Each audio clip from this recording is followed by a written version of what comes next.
I'm very pleased to welcome you today to this program on ornamental blackness and the decorative arts, and to introduce our distinguished speakers, Denise Valentine and Adrienne Childs. Thank you both.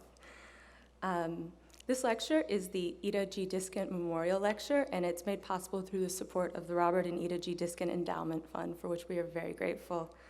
It's also part of a series of lectures we're doing this year called Untold Stories, which is that asks questions about works of art that we think we know, and brings new perspectives in art history in to help us rethink some of our assumptions and to look at art in new ways. So if you enjoy today's lecture, I would encourage you to come back on November 16th for a panel discussion on gender and AI that asks the question, why is artificial intelligence a woman?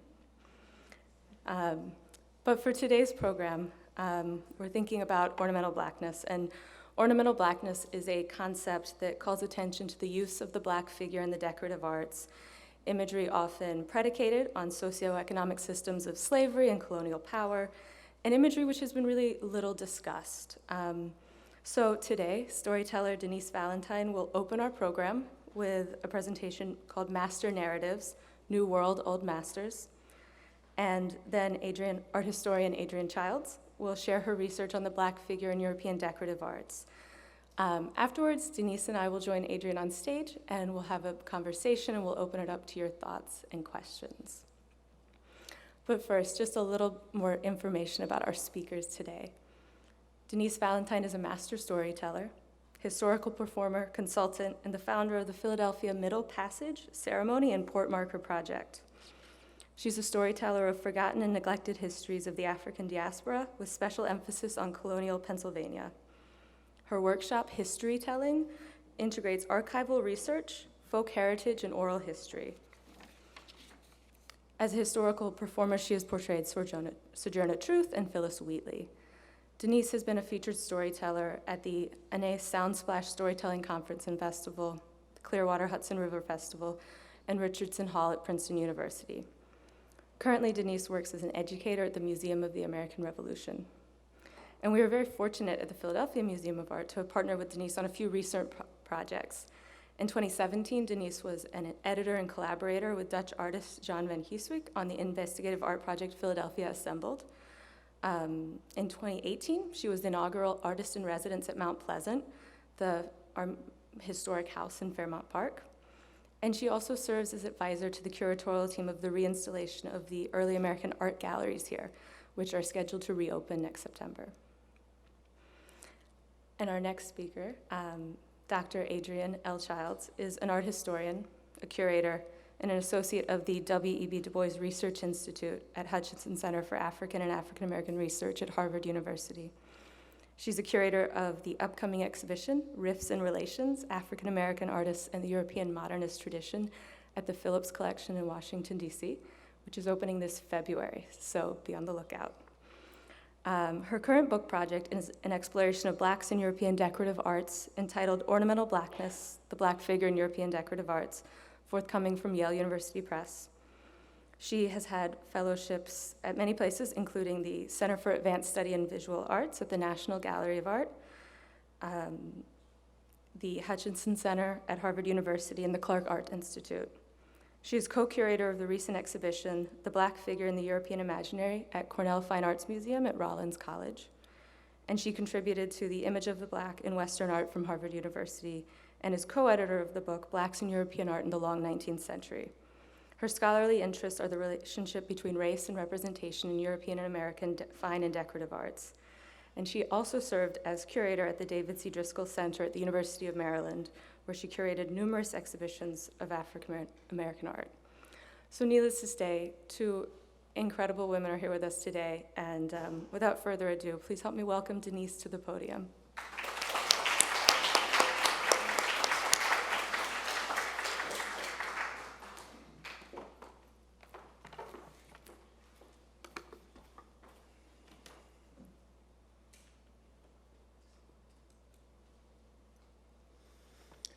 Greetings and welcome to Ornamental Blackness and the Decorative Arts, the Master Narratives, New World, Old Masters.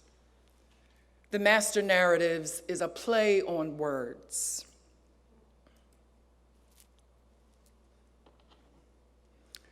First, it refers to a critic's comments in an article about Philadelphia Assembled, the collaborative arts project that Linnea just told you about. His comments to Old Line museum goers, and I quote, he said, "You may conveniently dismiss this show because it seems to want to tell us how to think, and stick with the old masters instead. This is exactly the kind of thinking that the exhibit deliberately pushes back against. Secondly, Philadelphia's streets are named, many of Philadelphia's streets are named after slave masters. And my search for one little slave girl led me to Philadelphia's maps and street names, diaries of plantation mistresses, oral histories, and folklore. Now, some of these streets I have lived on or near. They are named for the nation's founding fathers, and many of them just happen to be slave masters and slave traders. Thirdly, the Master Narratives is a series of stories that have emerged from my research.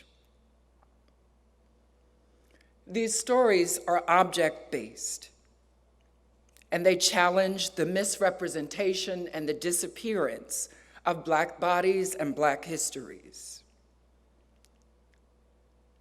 Griots are handlers of natural forces. This is when I realized the relationship between the oral tradition and the decorative arts. Blacksmithing, the production of iron from ore, is a cosmological process, the forging of nyama energy, the energy contained in all things. According to West African societies, the griot, or the jelly,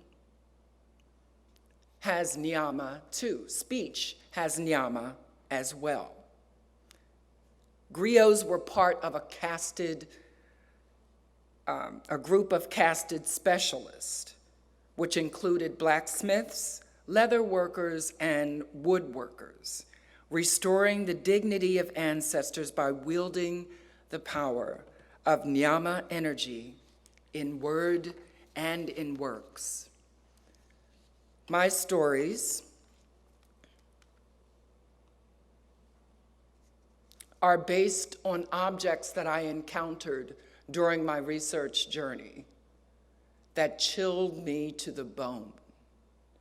A female slave collar, the Norris silver dish, a girl in an iron mask, plantation mistress diaries, and slave ship gargoyles. I'll explain as many of these as I can get to. I will focus on two of these objects, the female slave collar and the Norris silver dish, which was on display as a part of Philadelphia Assembled in this very building 2 years ago.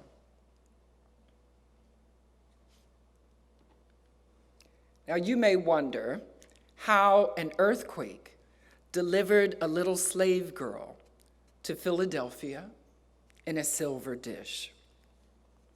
First, though, let me tell you a little bit about this female slave collar. I encountered this slave collar. Let me go see if I can go back to it. I encountered this slave collar, this female slave collar. It reminded me of a dog collar, except that it was elaborately decorated, and it had a heart-shaped lock dangling from it. I found it at the Lest We Forget Slavery and Holocaust Museum, formerly in Port Richmond here in Philadelphia. It is one of the largest collections of slavery and Jim Crow memorabilia in the nation. But a portion of this collection is now housed in the Germantown Historical Society. The remainder, I believe, still languishes in storage. This collar was on display with a matching silver gift set intended for a plantation mistress that included a mirror, a hairbrush, and a small whip. As if this wasn't chilling enough, the collar was engraved with a name, Patterson. It was the last name of the filmmaker that had accompanied me that day. The Norris silver dish was delivered to Philadelphia by an earthquake along with a little slave girl. This long time, gal, we never see you. Come make me hold your hand. This long time, gal, me never see you. Come make me walk and talk. This long time, gal, me never see you. Come make we wheel and turn. Peelhead John Crow, sit upon the treetop. Pick off the blossom, let me hold your hand. A story etched in the rim of a beautiful silver dish in the archives of the Philadelphia History Museum at Atwater, Kent, has intrigued me to no end. It tells the story of a massive earthquake that devastated the town of Port Royal, Jamaica at 11:53 a.m. on June 7th, 1692. Port Royal is a major shipping and commercial center and haven to prostitutes and pirates, including the fabled Brethren of the Coast, Blackbeard, Henry Morgan, and Calico Jack. It plunged into the bay, killing thousands. Found floating in a cradle, along with a silver dish, was a little Negro child. Both were the property of Thomas Norris. Both were brought back to Philadelphia by his son, slave merchant Isaac Norris. The little girl's father perished in the tsunami following the earthquake, trying to save Thomas Norris's life. It just so happens that my great-grandmother was born in Portland, Jamaica. She came to Philadelphia around 1919. And she raised my mother for the first years of her life instead of my grandmother. My mother was raised by her grandmother for the first 5 years of her life on Norris Street in Philadelphia.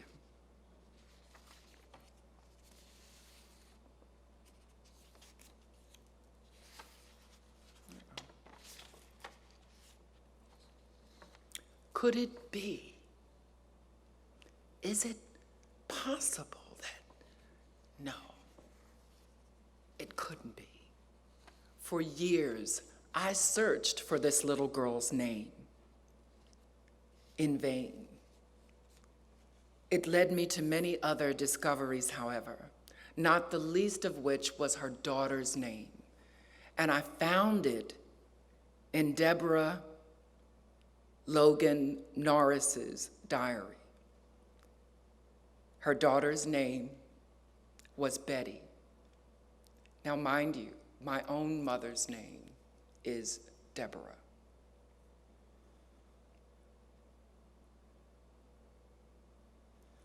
This long time, gal, me never see you.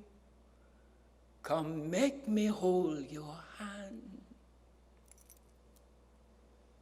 The Weeping Time. Am I good on time? The story of the Weeping Time is related to another object, a red book. Jeannie de Roggio happened to be in the audience the day I told the story of the Weeping Time at St. George's Historic Church. The Weeping Time refers to a slave auction conducted at a racetrack near Savannah, Georgia on March 2nd and 3rd, 1859. When 436 enslaved Africans were sold in order to pay off his enormous gambling debts. The enormous gambling debts of Pierce Meese Butler. This was the largest single sale of enslaved Africans in the history of the United States. Rain poured the entire weekend, drowning the tears of the families being wrenched apart, as if the heavens were weeping for the inhumanity of the act being committed. Pierce Meese Butler of Philadelphia had inherited these Georgian plantations and over 400 slaves from his grandfather, Major Pierce Butler, a South Carolina rice planter and U.S. Senator. The next day, I received a letter from Jeannie explaining her horror when she realized that I was talking about her great, great, great, great, great uncle. Jeannie is descended of the Middletons, Mitchells, Langdons, and Butlers, the signers of our nation's founding documents. Butler's wife, Fanny Kimball, wrote Journal of a Residence on a Georgian Plantation. Jeannie shared with me her grandmother's red book, which recounts Roggio's family tree, but curiously leaves out any mention of the Weeping Time. I had stumbled upon the story of the Weeping Time searching for clues to my own family history, looking for a kernel of truth in a story that had been passed down for generations, that my my paternal great-great-grandfather had been traded from one plantation to another to pay off a bet, and that he was occasionally allowed to visit his family that he was forced to leave behind. Kimball Park, named for Fanny Kimball, is a park near my home, my current home. And the street behind my home is named Middleton. Could it be? Is it possible that? No, it couldn't be. The story of this chapter of my ancestors is one long weeping time. This is why I tell stories, to adorn their lives with love and beauty. Tula, Tula, Tula Mantuana, Tula, Tula, Tula Mantuana.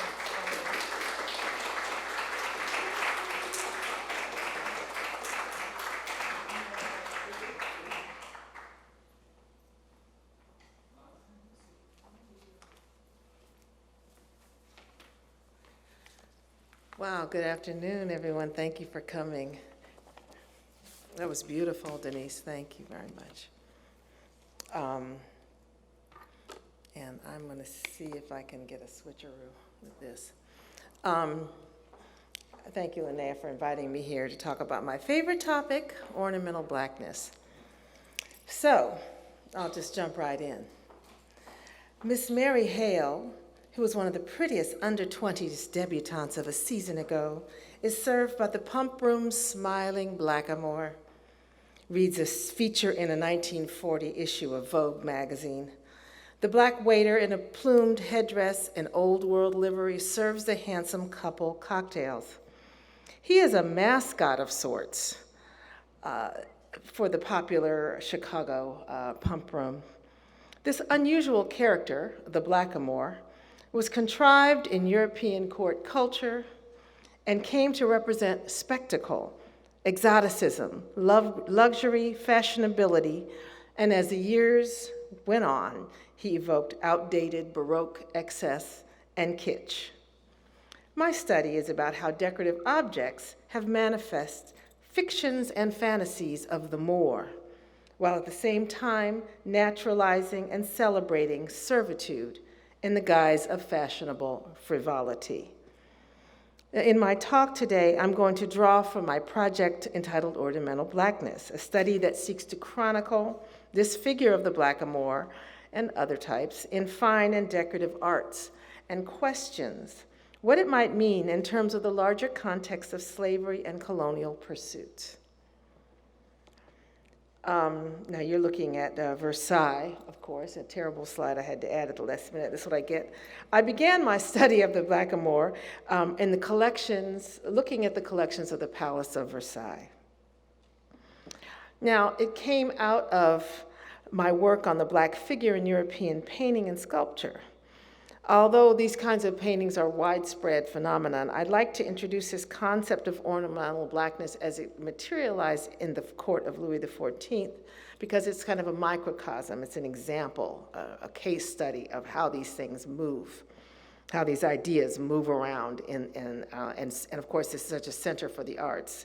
But here we see how the lived experiences of black servants are reflected in the arts and material culture. The servant in this painting of the two daughters of Louis XIV is typical of an aristocratic portrait of the era. White female flesh contrasts against the dark servant.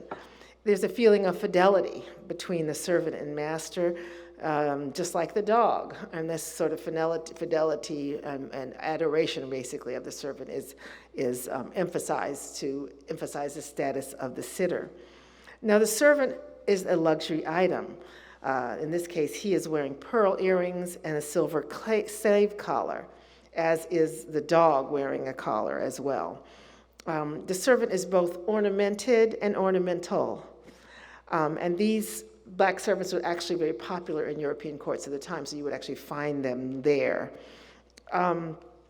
We find that real or imagined African characters are to be found throughout court culture.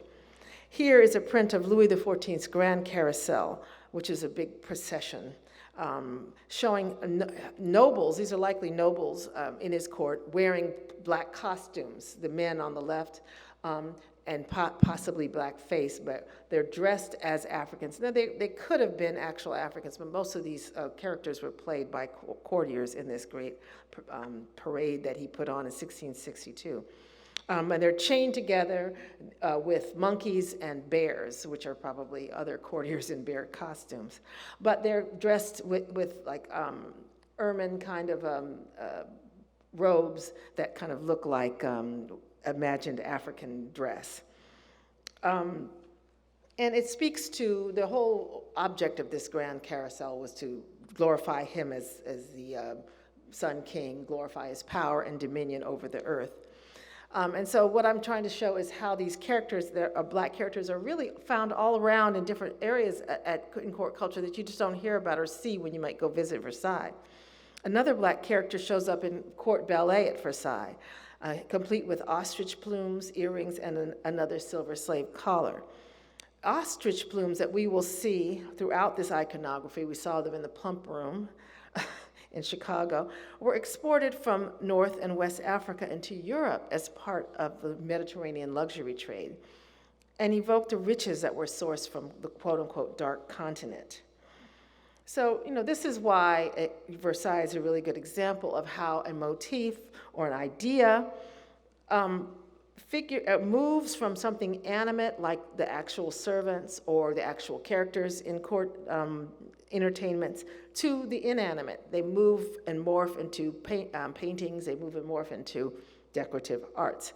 Here we see that after the grand carousel, ornamental faces called mascarons were installed in one of the courtyards in Versailles, and several of which feature what they call masques sauvages or masques de sauvage, masks of savages.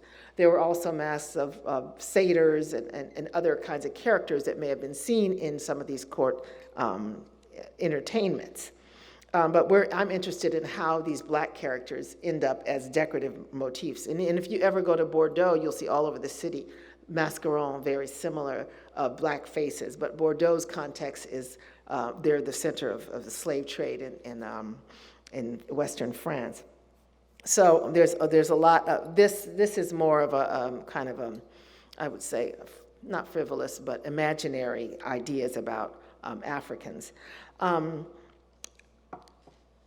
So this is why it's so interesting to me to look at Versailles as a place, and it's something that's very influential at the time.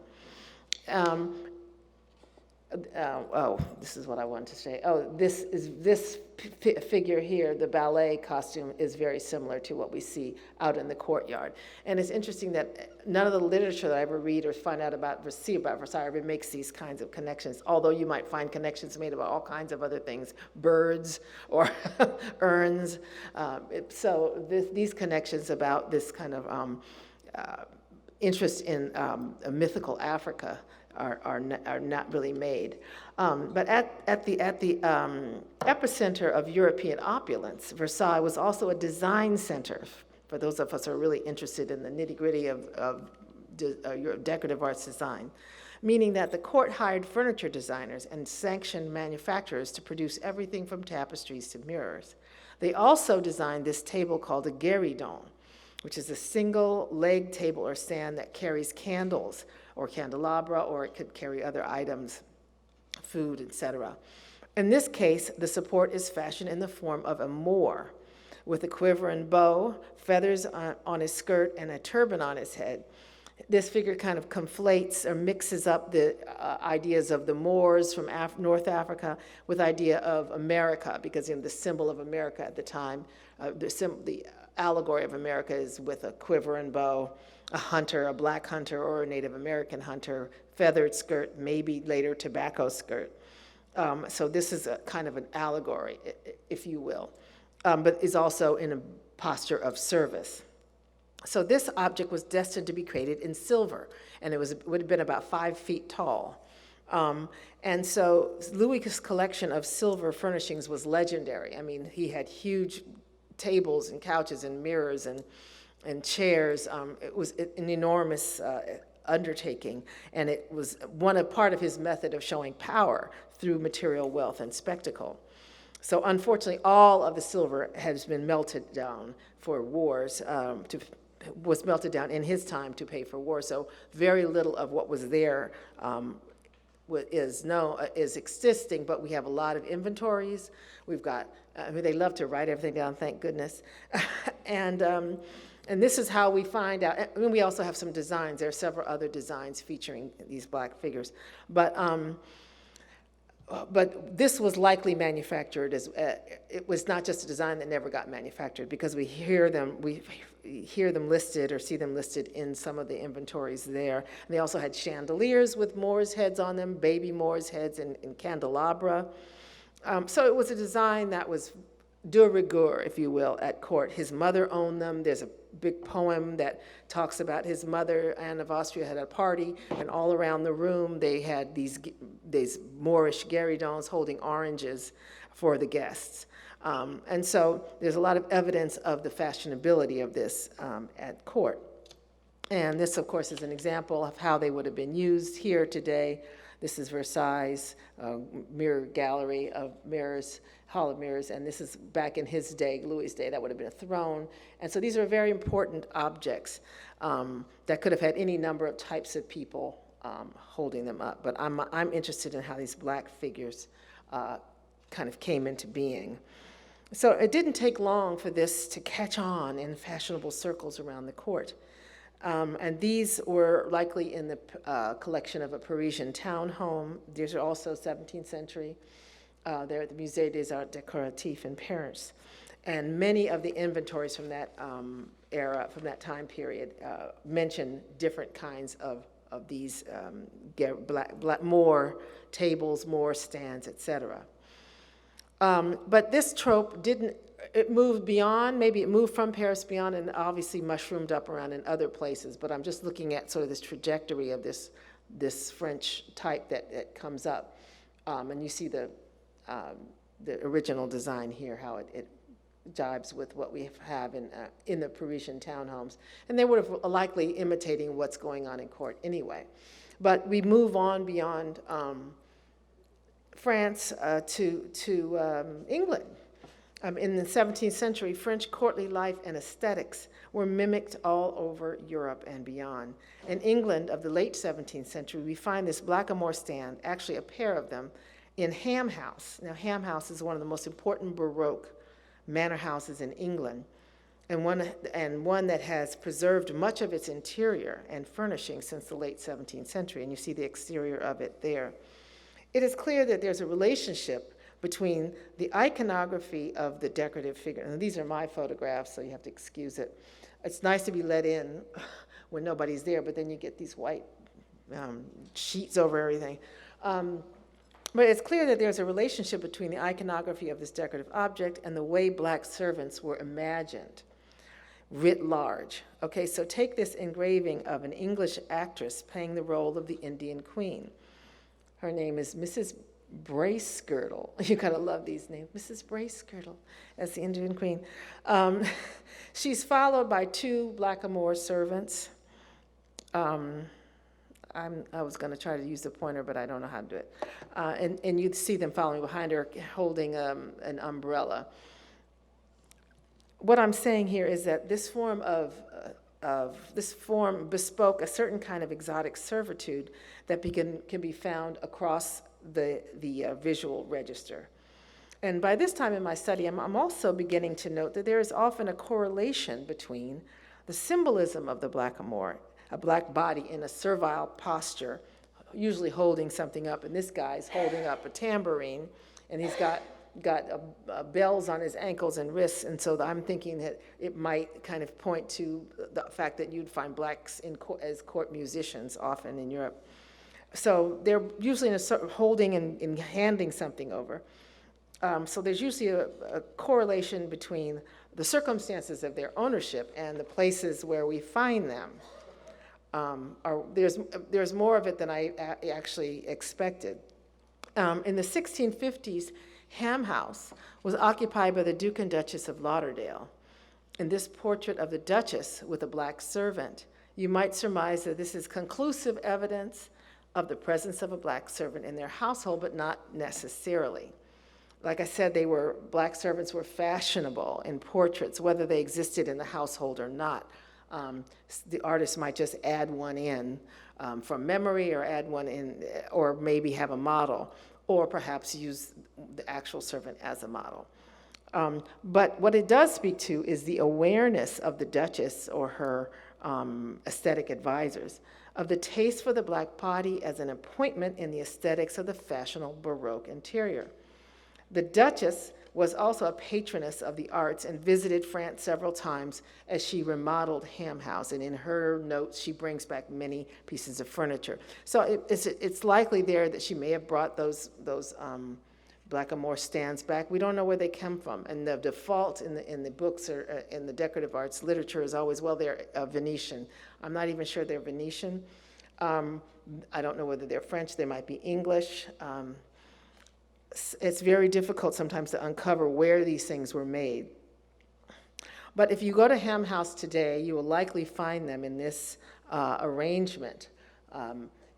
They're flanking the Japanese chest on a stand that has an elephant's snout, legs. This is very opulent, very exotic kinds of things, motifs.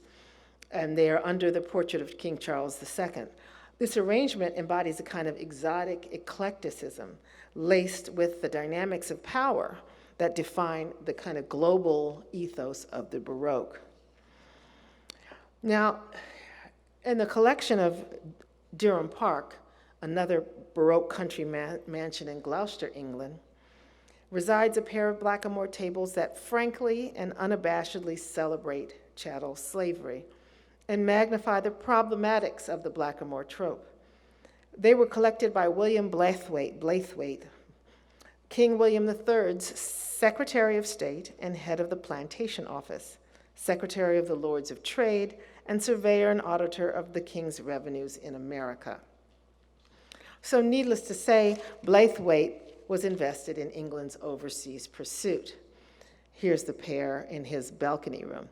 His political and economic associations make the two shackled Black men that adorn the balcony room even more troubling. In my mind, they are trophies of exploitation. When my darling husband and I, thank you for coming, Ron, visited the estate several years ago, I was able to take photos of the two stands that have been basically intact since the 17th century. I wanted to look at the faces.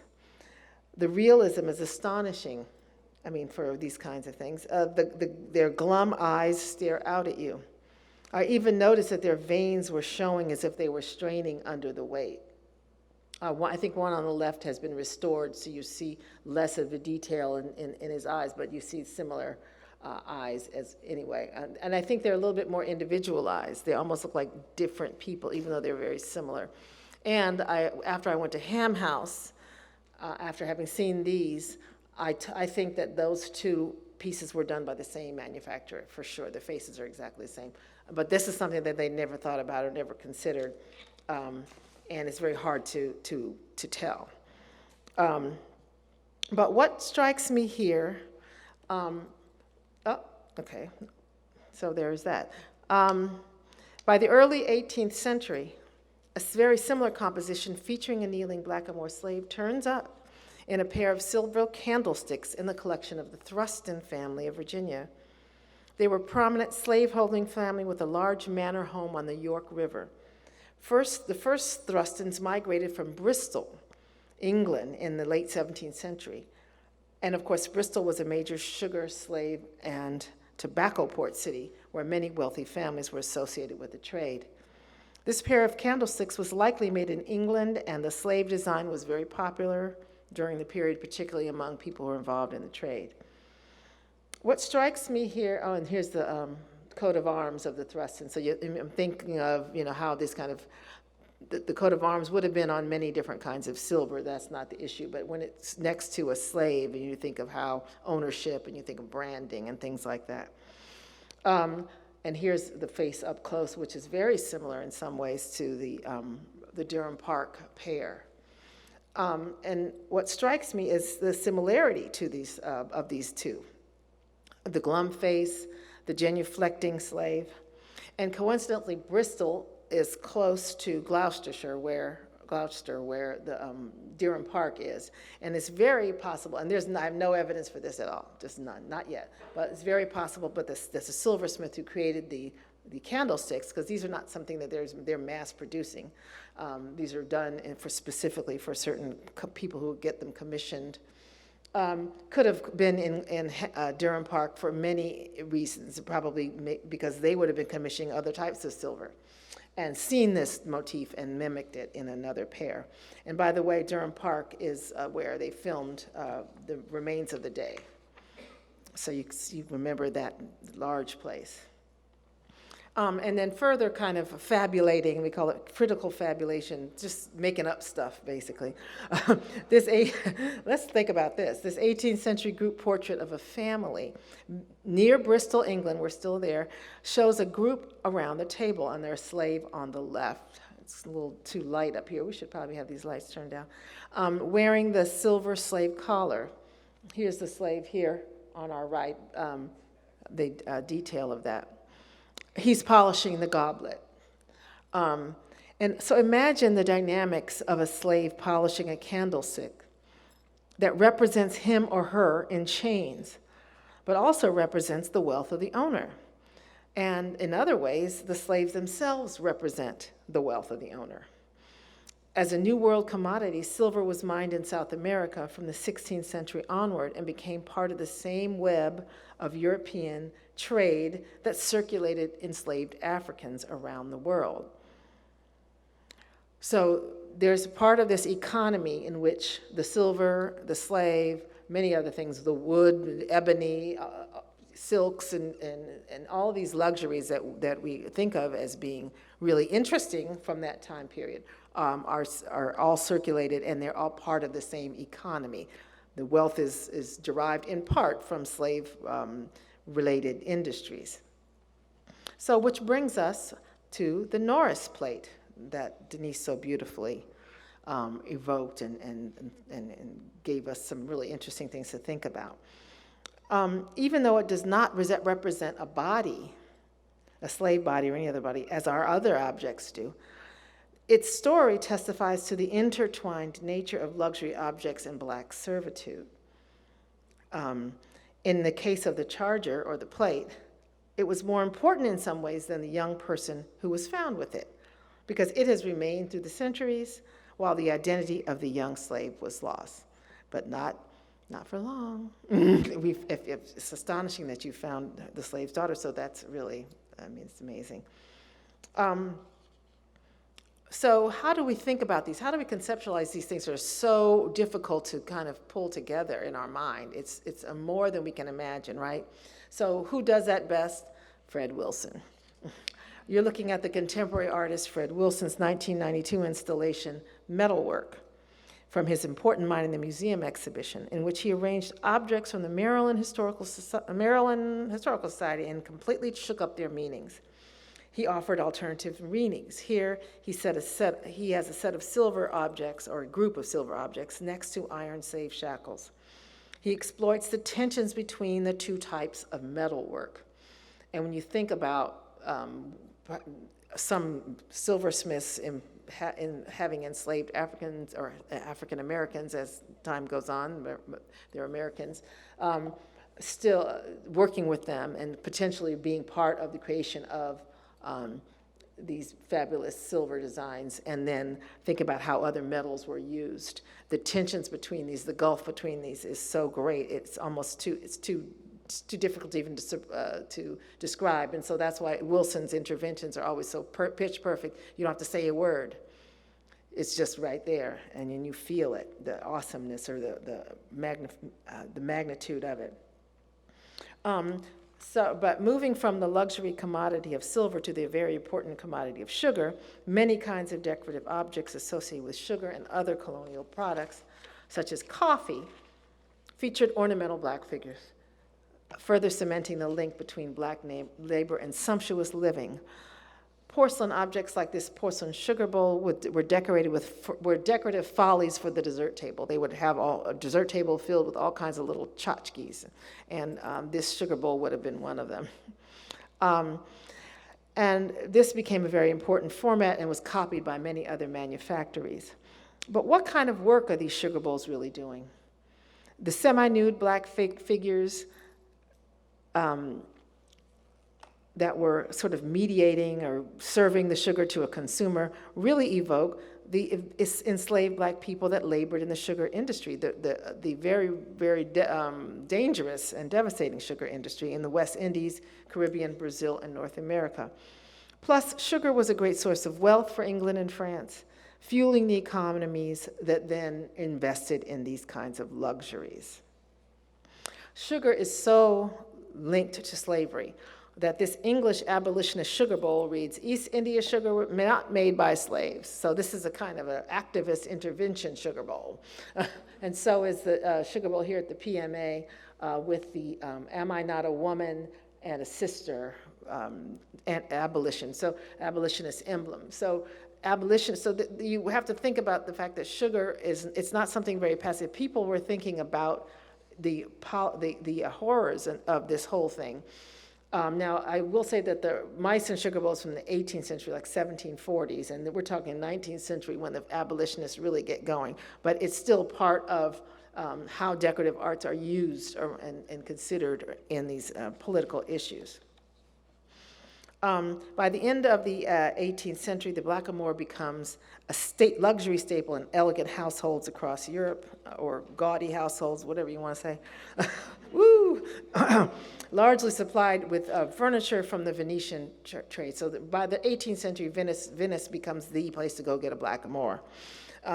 These are lacquered Venetian blackamoors, and I think of them as sort of the second generation. They're a throwback to old world style. This is after particularly after the revolutions, and it's interesting that people in the 19th century would be collecting these things after they've overthrown the monarchy, and okay, we're finished with the court culture now, but my house has to look like Versailles. So that's interesting. So they go on, and they get more and more kitschy as time goes on. But there's no limit to the uses of the ornamental black figure. By the beginning of the 19th century, during the Napoleonic Empire period, the clock industry picked up on the vogue for black subjects. Here they remain tethered to colonial commodities and emphasize labor. Notice that these figures are very different from the men in feathered skirts and hats. They have abandoned the pretense of myth and allegory that the feather-clad bodies lay some claim to. Here they are frank representations of slaves.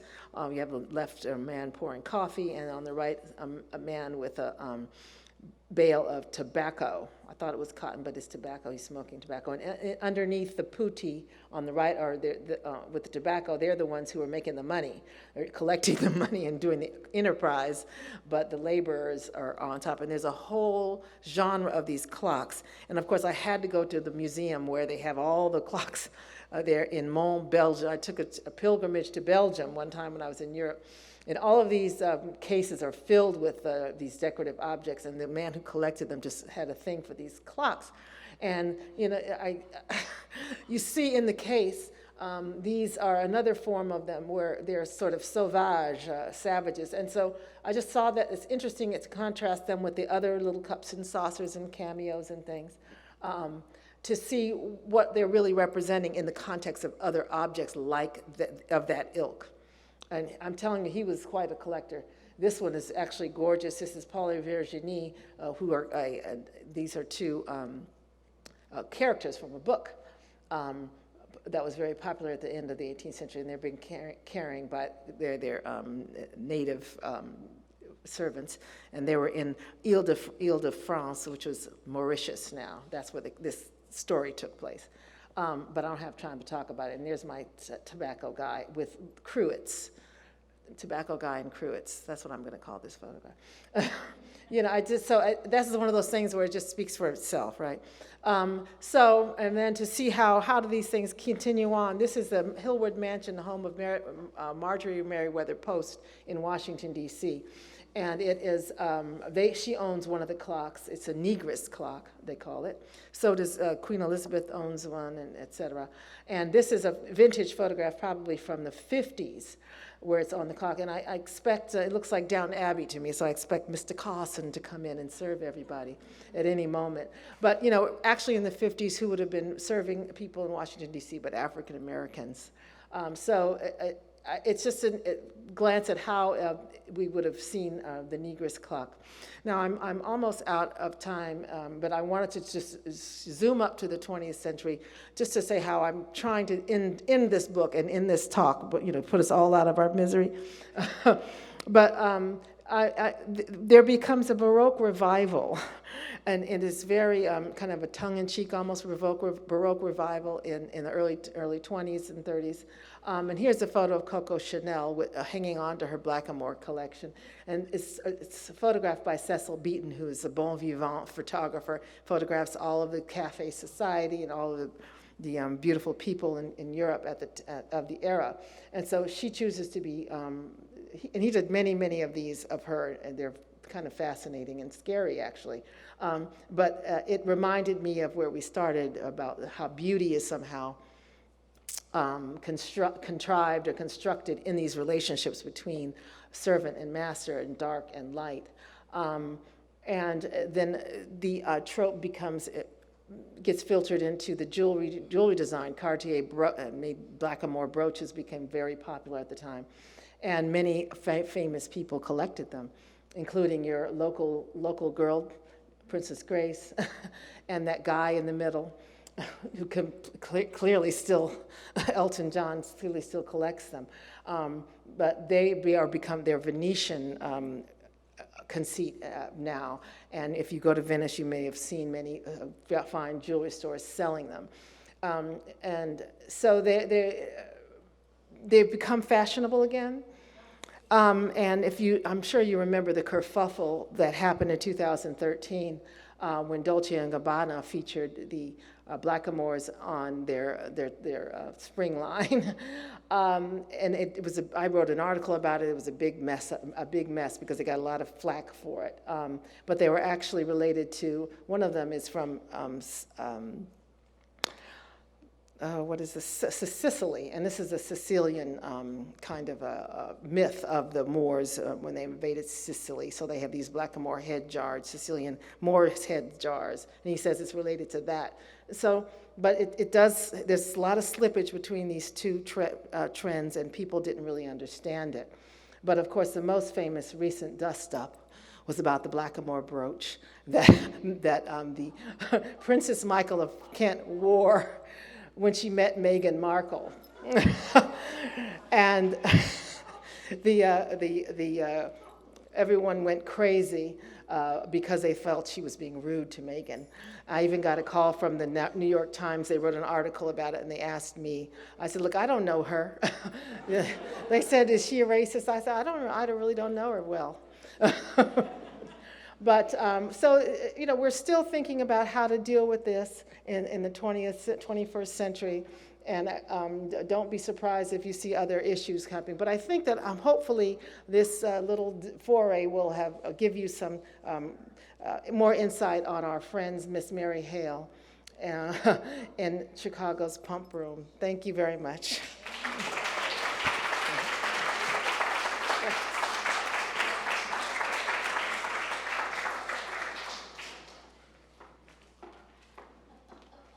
That have not yet been told. And I wonder why you think it is that these personal histories of enslaved people and these racist depictions have gone unremarked for so long. I think it's particularly in the decorative arts because it's hard to pin it down. And it's not something that seemed to be a site of controversy. Decorative arts are seen sort of as benign. Decoration as something that doesn't carry the kind of meaning that it really does. It's an insidious, decorative arts are insidious, and if you live around things, if you interact with them, if you use that spoon with the Blackamoor head on it every day and you don't really realize what you're eating or how you're eating, and how these things naturalize slavery, naturalize servitude. They divert our attention from the horrors of it by putting a feathered hat and a skirt. And so I just think that these fields have not, that field it is starting to change, but has just not been dealing with those political issues on many different fronts. And it just takes time, I don't know. They were waiting for me to come along. I think they are not,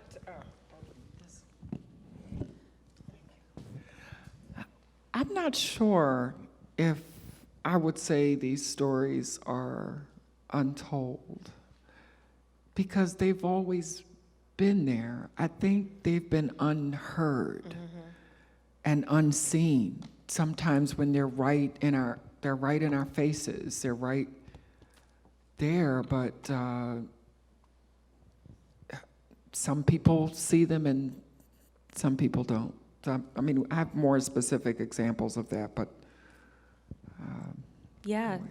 absolutely. And one of the things that I think is really striking, whether we're looking at that silver dish or so many of the objects you've shown, is that there's this very difficult relationship where they're beautiful objects. They're often made with like very nice materials. They're well crafted, and yet they're connected to these very ugly histories, these brutal histories like slavery.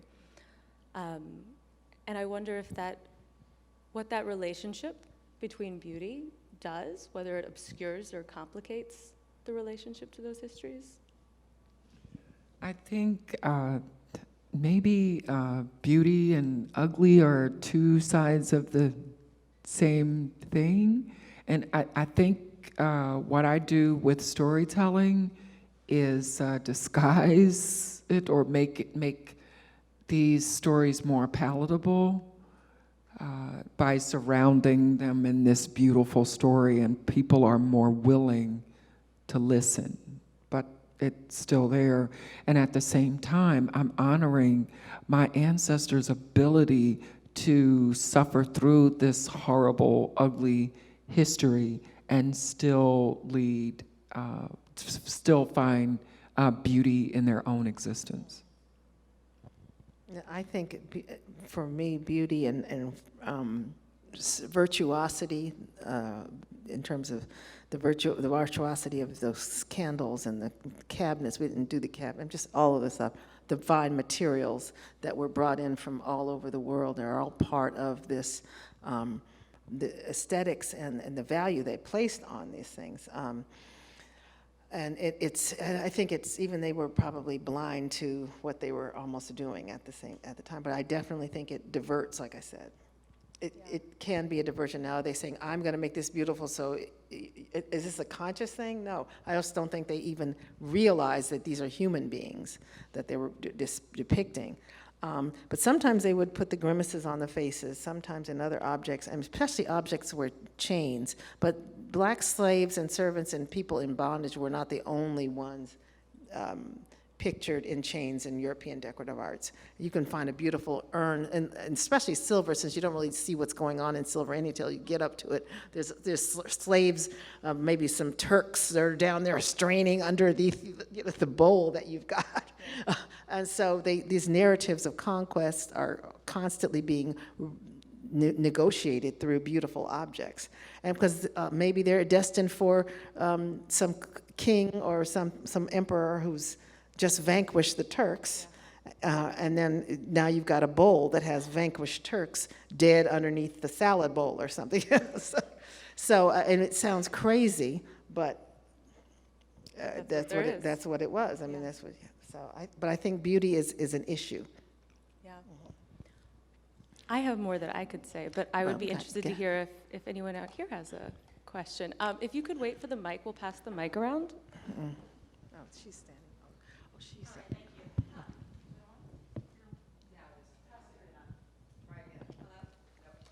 We can hear you. Hello? Oh, there you go. Okay, sorry. I want to say, I think you did a really good job, both of you, and I wanted to, well, I just noticed that it seems to be a correlation between this art here that you found in Europe and then like the lawn jockeys and the sambos and the happy darkies, and but it just, I don't know, they seem nicer in Europe than the ones here in the United States. But I just wanted to say, last night I went to the Ritz to see Judy. And when you get a chance, you should see it, because in the end, around like a restaurant scene, they have dinner, and she's about to leave. And there are about 4 or 5 Blackamoors in the background of the restaurant.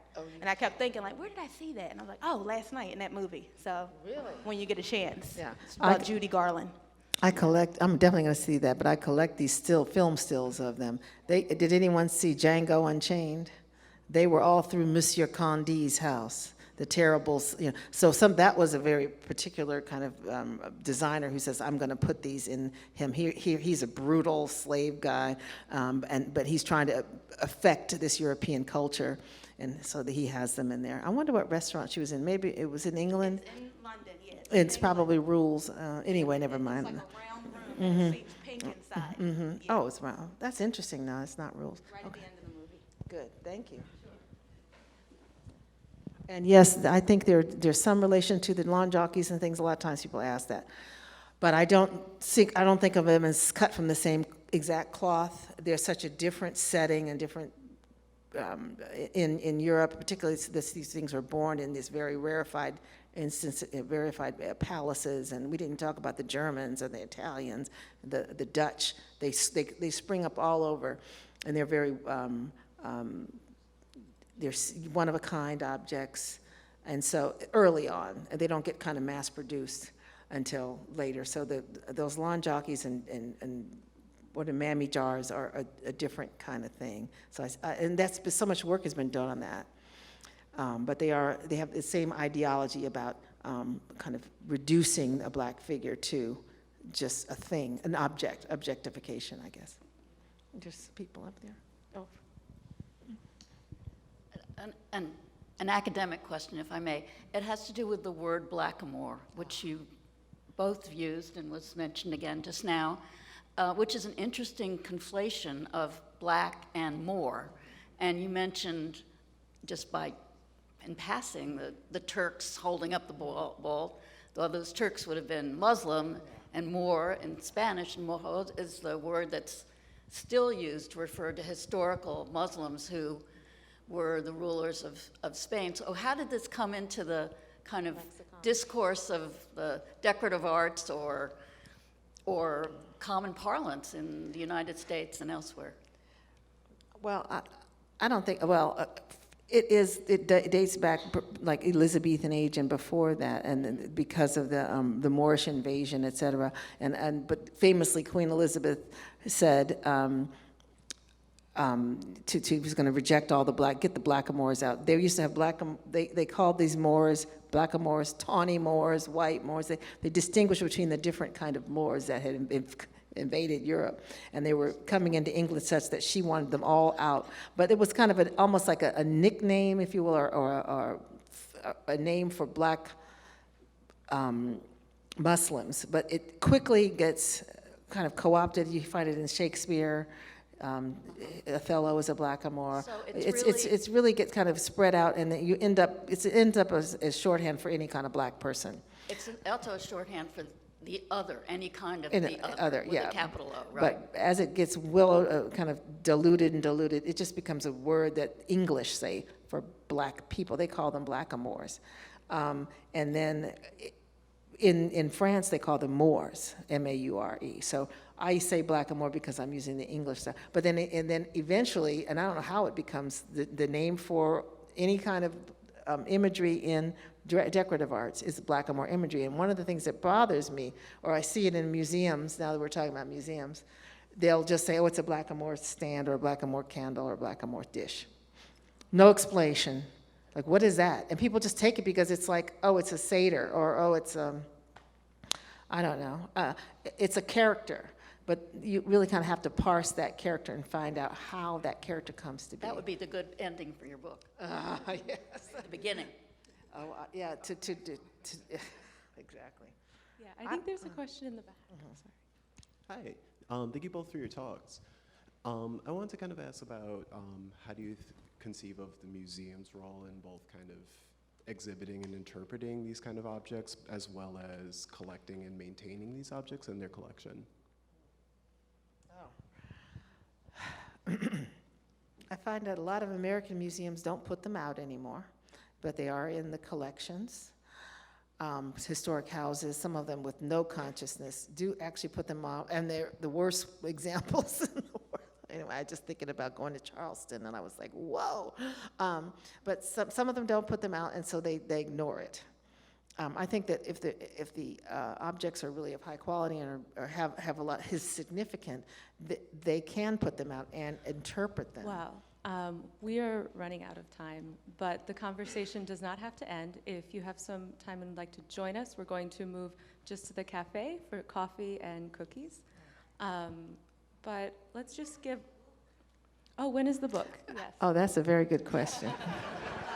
I should be writing it right now. Let me go home and finish it.